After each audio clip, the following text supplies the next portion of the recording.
Welcome everyone. General knowledge पर ये हमारा पार्ट छठवां है। इससे पहले 5 पार्ट और मैं बना चुका हूँ। तो ये जो चैनल है हमारा एग्ज़ाम रेडियस, इस पर प्लेलिस्ट बना दिया गया है। तो प्लेलिस्ट पर जाकर इससे पहले बनाए हुए पार्ट आप देख सकते हैं। ये जो जनरल नॉलेज जीके का हमारा प्रैक्टिस सेट है, इसमें कुल 20 प्रश्न रहेंगे। तो चलिए इस वीडियो को हम स्टार्ट करते हैं, जो आने वाले गवर्नमेंट एग्ज़ाम के प्रिपरेशन में आपके लिए काफ़ी हेल्पफुल रहेगा। हमारा पहला प्रश्न है, माधव राष्ट्रीय उद्यान उपस्थित है। आपको बताना है माधव राष्ट्रीय उद्यान कहाँ है। मंडला, शिवपुरी, उमरिया या होशंगाबाद। तो जो माधव राष्ट्रीय उद्यान है वह आपका मध्य प्रदेश के शिवपुरी ज़िले में है, आपको याद रखना है। और साथ ही साथ माधव राष्ट्रीय उद्यान को ही शिवपुरी राष्ट्रीय उद्यान भी कहा जाता है। तो ऑप्शन नंबर दूसरा शिवपुरी आपका राइट हो जाएगा। अगला प्रश्न देखते हैं। अगला प्रश्न है हमारा, हाल ही में किस कंपनी ने 54 मेगावाट का पवन ऊर्जा संयंत्र स्थापित किया जो गुजरात और मध्य प्रदेश के बीच स्थित है। Oil India limited, ONGC, steel authority of India limited या रिलायंस। तो ये ओल्ड क्वेश्चन पेपर का प्रश्न है, लेकिन आपको यह याद रखना है गुजरात और मध्य प्रदेश के बीच में जो पवन ऊर्जा संयंत्र स्थापित किया गया है 54 मेगावाट का, वह किया था किसने किया था? ऑयल इंडिया लिमिटेड ने। आपको ऐसा याद रखना है। ये ओल्ड क्वेश्चन पेपर है, तो उस टाइम का ये 2016 का लगभग करंट अफेयर का प्रश्न है। तो ऑयल इंडिया लिमिटेड ने 54 मेगावाट का पवन ऊर्जा संयंत्र जो है गुजरात और मध्य प्रदेश के बीच में जो है स्थापित किया है। अगला प्रश्न देखते हैं। कांग्रेस का 7वां अधिवेशन कहाँ आयोजित हुआ था? ग्वालियर 1891, नागपुर 1891, बम्बई 1891 या बंगाल 1891। तो जो कांग्रेस का 7वां अधिवेशन हुआ था वह हुआ था नागपुर में 1891 में। और साथ ही साथ आपको यह भी याद रखना है कि कांग्रेस का जो 7वां अधिवेशन हुआ था उस समय जो अध्यक्ष थे कांग्रेस के, वो थे आपके आनंद चार्लू। तो ये दोनों फैक्ट आपको याद रखना है कि उस समय अध्यक्ष आनंद चार्लू थे और नागपुर में 1891 में 7वां अधिवेशन हुआ था। अगला प्रश्न देखते हैं। भारत विश्व में सबसे बड़ा देश है। आपको बताना है 6वां, 7वां, 8वां या 9वां। तो जो है भारत विश्व में जो है 7वां सबसे बड़ा देश है। तो ऑप्शन नंबर दूसरा आपको राइट हो जाएगा। ये बहुत आसान प्रश्न है। सारे के सारे ये कुल 20 क्वेश्चन रहेंगे इस प्रैक्टिस सेट में। सारे प्रश्नों का आंसर आपको बताना है और कितने 20 में से आपने सही किए आपको कमेंट बॉक्स में बताना है। तो चलिए अगला प्रश्न देखते हैं। भारत का अक्षांशीय विस्तार क्या है? ये बहुत आईएमपी प्रश्न है, आपको याद रखना है। 8 डिग्री 4 मिनट उत्तर से 37 डिग्री 6 मिनट उत्तर तक, यही भारत का क्या है? अक्षांशीय विस्तार है। 8 डिग्री 4 मिनट उत्तर से 37 डिग्री 6 मिनट उत्तर। चलिए अगला प्रश्न देखते हैं। भारतीय भूभाग का दक्षिण में अंतिम बिंदु क्या है? आपको बताना है कन्याकुमारी, इंदिरा पॉइंट, केरला, लक्षद्वीप। तो आपको बताना है दक्षिणतम बिंदु आपको बताना है। तो ये हो जाएगा आपका इंदिरा पॉइंट। ऑप्शन नंबर दूसरा आपका राइट हो जाएगा। किसी प्रश्न से रिलेटेड आपका कोई डाउट है तो आप कमेंट बॉक्स में पूछ सकते हैं, निश्चित ही आपका डाउट दूर कर दिया जाएगा। अगला प्रश्न देखते हैं। कन्याकुमारी को और किस नाम से जाना जाता है? पहले तो आपको यह याद रखना है कि कन्याकुमारी का जो आपका दक्षिणतम बिंदु क्या है भारत के ये भूभाग का, कन्याकुमारी है। और इसको किस अन्य नाम से जाना जाता है? ऑप्शन दिए हुए हैं Cape Town, Cape Comorin, 3 oceans, comfort zone of India. तो कन्याकुमारी का अन्य नाम जो है आपका केप कैमोरिन है। ऑप्शन नंबर केप कैमोरिन है। ऑप्शन नंबर दूसरा आपका राइट हो जाएगा। अगला प्रश्न देखते हैं। ऑरेंज राष्ट्रीय उद्यान कहाँ स्थित है? तमिलनाडु, असम, हरियाणा, मेघालय। तो जो आपका ऑरेंज राष्ट्रीय उद्यान है वह मिलेगा आपका असम में। तो असम राज्य में क्या है? ऑरेंज राष्ट्रीय उद्यान है। तो ऑप्शन नंबर दूसरा आपका राइट हो जाएगा। अगला प्रश्न देखते हैं। भारत की सबसे बड़ी खारे पानी की झील है? चिल्का झील, डल झील, वुलर झील, लोकटक झील। तो ये बहुत आईएमपी प्रश्न है आपका, मोस्ट इंपॉर्टेंट प्रश्न है इसका। ये झील से रिलेटेड ऐसे प्रश्न ही एग्ज़ाम में पूछे जाते हैं। तो जो भारत का सबसे खारे पानी का झील है तो वो हो जाएगा आपका चिल्का झील। ऑप्शन नंबर पहला ही आपका राइट हो जाएगा। आपको बताना था भारत की सबसे बड़े खारे पानी की झील कौन सी है, तो वो है चिल्का झील। अगला प्रश्न देखते हैं।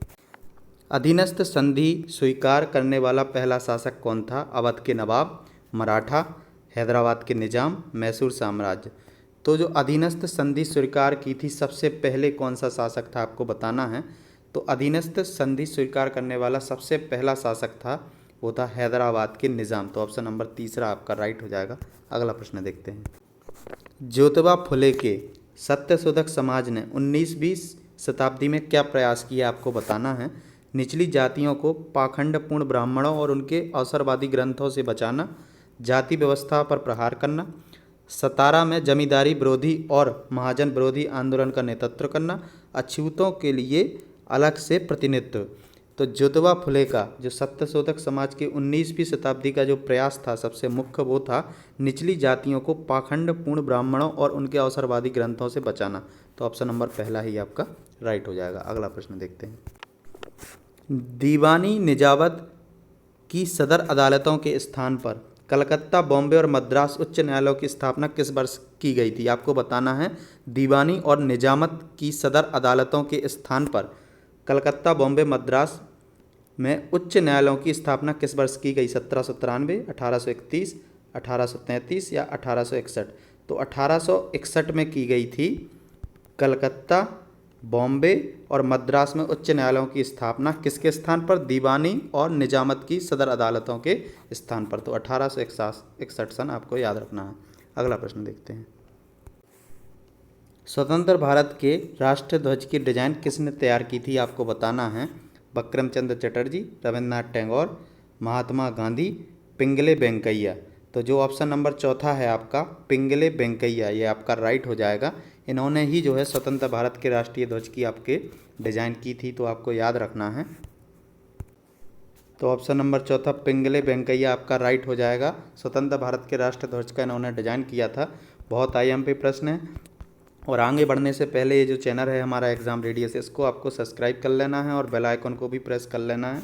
इस चैनल पर जाकर आप जीके, जीएस, मैनेजमेंट के ऐसे ही ओल्ड क्वेश्चन पेपर पर आधारित प्रैक्टिस सेट दे सकते हैं। तो इस चैनल को सब्सक्राइब कर लें।